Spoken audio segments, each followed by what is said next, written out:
Hai guys, selamat datang kembali. Semoga kalian semua dalam keadaan sehat walafiat karena situasi saat ini sedang gila di mana-mana. Banyak yang bukan banyak yang di karantina ya, banyak bisnis yang tutup, banyak orang yang disuruh tinggal di rumah, termasuk aku. Jadi tolong jaga kesehatan kalian, jangan sampai kalian jatuh sakit. Nah, karena banyak di antara kalian yang tinggal di rumah, mudah-mudahan kalian gak boring ya. Pastinya kalian perlu hiburan, jadi aku pengen buat sedikit video supaya kalian terhibur. Hari ini aku pengen cerita tentang gimana sih rasanya tinggal di Ukraine.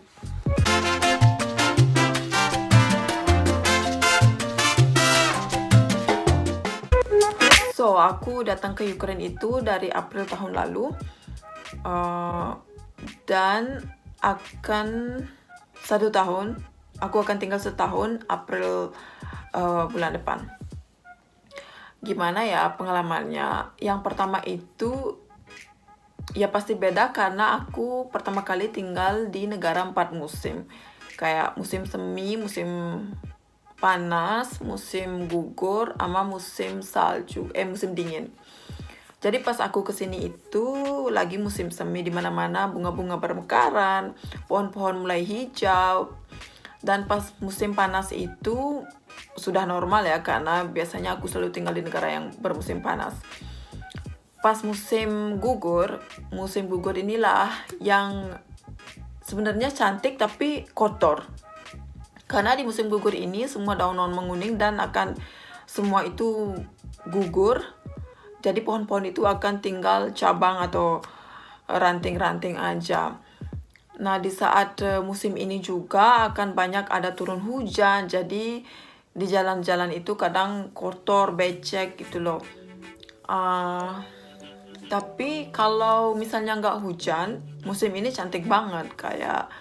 Kayak di foto-foto Instagram itu loh, kalian lihat kayak apa ya? Ya kayak gitu deh. Dan musim dingin ini tahun ini sebenarnya banyak orang-orang bilang termasuk nggak dingin, karena bagi mereka itu tahun lalu dinginnya itu bisa mencapai -15, -20, tapi kemarin itu dingin, yang paling dingin itu mencapai -10, tapi cuma beberapa hari, mungkin sekitaran 4 hari ya kalau nggak salah. Selain 4 hari itu semuanya cuacanya itu termasuk hangat, sekitaran -2, -3 gitu. Jadi kalian masih oke bisa jalan-jalan keluar, masih bisa minum kopi. Tapi untungnya sih nggak terlalu dingin, karena ini pertama kali aku di musim dingin, jadi imun sistemnya itu nggak ready. Karena kebetulan pas aku datang ke sini itu aku sempat sakit, dan aku sakitnya itu di musim panas, padahal itu musim panas. Aku sakit 1 bulan, itu bronchitis. Jadi batuk yang gimana sih, batuk kayak anjing itu loh, menggonggong. Oh my god, itu karena bodinya kita itu beradaptasi. Jadi pas saat itu imun sistem kita belum ready gitu loh sama cuaca baru. Jadi di sana aku sempat sakit, dan kebetulan waktu itu aku udah kerja dan aku masih bisa kerja somehow gitu loh. Tapi setelah sebulannya mendingan, dan pas musim dinginnya itu aku nggak sakit, bersyukur banget, karena mungkin imun sistemnya udah biasa ya. Itu dari segi musim. Nah, dari segi makanan, sebenarnya di sini makanannya yang jelas nggak pedas ya, karena di sini susah banget beli cabai. Dan orang-orang di sini itu makannya apa ya, banyak makan kentang, dan mungkin rice juga jarang-jarang. Dan mereka juga punya kayak berasnya mereka, rice-nya mereka, tapi namanya beda, dan kayak apa sih, bentuknya sih kayak oats gitu, kayak wheat gitu loh, cuman namanya di di ration itu grechka, itu kayak berasnya mereka, lumayan sih. Rasanya itu nggak jelek-jelek amat. Dan masakan mereka itu di sini bumbunya itu nggak terlalu strong ya, tapi masakan asli Ukraina itu hampir sama kayak kita, banyak yang digoreng, banyak yang direbus. Cuman bumbunya mereka itu bukan kayak kita gitu loh, banyak campurannya gitu. Dan kadang-kadang sih kalian bisa beli cabai, cuman nggak tiap hari kalian bisa beli cabai. Dan cabainya itu kayak cabai Lombok gitu loh, yang cabai merah yang besar itu, bukan cabai yang kecil. Karena aku nggak pernah lihat cabai yang kecil di sini. Dan dari segi orang-orang di sini kebanyakan mereka tinggal di apartemen, yang di kota ya. Nah, apartemen itu mungkin menurut kalian apartemen mewah. No, orang-orang di sini itu kayak pemerintah yang bikin bangunan dengan beberapa apartemen gitu. Mungkin satu bangunan itu 100 apartemen gitu. Nanti rakyat bisa membeli apartemen ini. Jadi bukan semua ya, mungkin satu apartemen gitu. Jadi dalam apartemen ini semuanya itu udah ada, kayak gasnya, semua pipa-pipa air itu semua udah didesain di dalam apartemennya. Jadi orang-orang yang mau beli itu, kalian sudah kebanyakan sih udah langsung bisa make gitu loh. Kalau semuanya udah didesain, termasuk penghangat ruangan, karena ini sangat diperlukan. Kebetulan di sini adalah musim dingin, jadi ini sangat penting sekali. Terus dari segi dari segi aku kan dari Bali ya. Di sini di Bali itu kan nggak ada public transport, jarang gitu loh. Tapi kalau di sini masih ada, di antar kota itu masih ada, di sekitaran kota juga masih ada. Jadi masyarakat di sini masih gampang pindah kemana-mana. Kebetulan di sini nggak ada sepeda motor.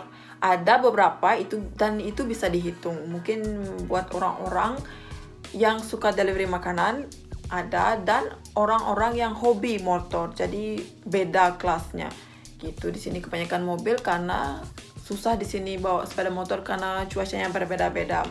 Gak mungkin kalian bisa naik sepeda motor di cuaca minus gitu loh, 0 derajat, dan kadang-kadang juga ada salju. Jadi itu licin banget. Jadi ini nggak safe gitu loh, nggak aman buat kalian, karena kalian bisa patah tulang kalau jatuh. Meskipun tanpa sepeda motor pun kalian bisa patah tulang kalau jatuh di salju. Terus apa lagi ya, gimana sih rasanya? Kalau menurut aku, so far aku suka tinggal di sini. It's all fine. Dan beli makanan juga gampang, karena di sini di supermarket itu murah gitu loh, beli makanannya murah. Kebalikan sama di Bali atau gimana, aku tahunya di Bali ya. Di Bali kalau beli di supermarket itu kan lebih mahal, kalau dibeli di pasar lebih murah. Tapi kalau di sini enggak, kalau kalian beli di supermarket itu lebih murah, tapi kalau kalian beli di pasar itu mungkin akan lebih mahal. Belum tentu barang-barang yang di pasar itu lebih murah tuh. Dan di sini kalau orang-orangnya ya, kalau dibilang friendly, mereka friendly. Kalau dibilang enggak, ya enggak gitu loh. Kadang kalian tinggal di satu flat, misalnya ada berapa, 4 apartemen. Kadang-kadang kalian nggak tahu tetangga kalian gitu. Mungkin kalian tahu cuma orang-orang yang kalian tahu aja.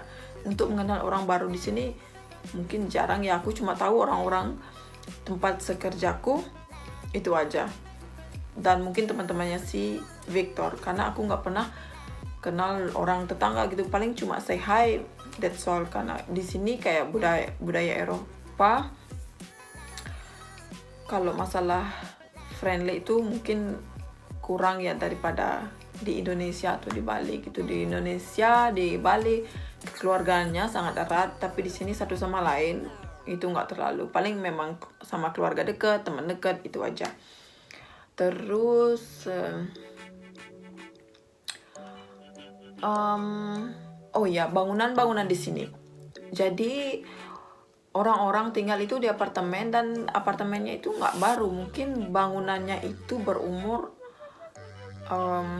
rata-rata umurnya 30-50 tahun.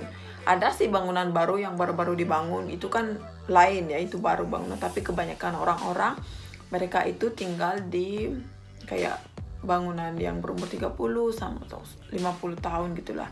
Karena ini kayak old city mungkin ya, kayak structure building itu semuanya tua. Karena di sini itu untuk saat ini kita tidak bisa membeli lahan perorangan. Jadi nggak ada orang yang membeli lahan perorangan, makanya mungkin karena dari itu orang-orang cuma tinggal di apartemen, karena ini lahannya itu milik pemerintah gitu. There is no like kayak di Bali gitu, kalian bisa beli lahan, bikin rumah sesuai yang kalian mau. Enggak, di sini untuk saat ini enggak ya, mungkin di tahun-tahun depan nanti mungkin karena presidennya baru. Terus apalagi ya, oh ya, bahasa dinya di sini. Ini kan Ukraina, tapi kebanyakan orang di sini pakai bahasa Rusia karena dulu mereka adalah bekas Uni Soviet Union. Tapi sebagian besar orang juga berbahasa Ukraina itu bilang mirip, bilang beda, kadang ada yang beda. Kebanyakan orang yang berasal dari Ukraina Barat itu mereka pakai bahasa Ukraina, tapi kalau di kotaku mungkin kebanyakan dari Ukraina itu kita pakai bahasa Rusia. Makanya aku lagi belajar bahasa Rusia dan lumayan udah bisa ngomong dikit-dikit, terutama sama sopir taksi ke supermarket atau belanja udah mengerti mata uang, dan percakapan yang singkat dan simpel itu aku udah bisa. Terus ya nggak tahu deh apa, cuman mungkin segitu aja ya dulu. Mungkin kalau kalian punya pertanyaan kalian bisa tulis di komen, jadi kita akan bahas di video selanjutnya. Semoga kalian menikmati. Jangan lupa stay safe and healthy, karena situasi saat ini lagi sedang kabut-kabutnya, bisnis down, banyak orang yang nggak kerja, termasuk saya. Jangan stres, mungkin kalian bisa cari aktivitas, misalnya baca buku, nonton film, atau apa gitu. So thank you for watching, see you in the next video.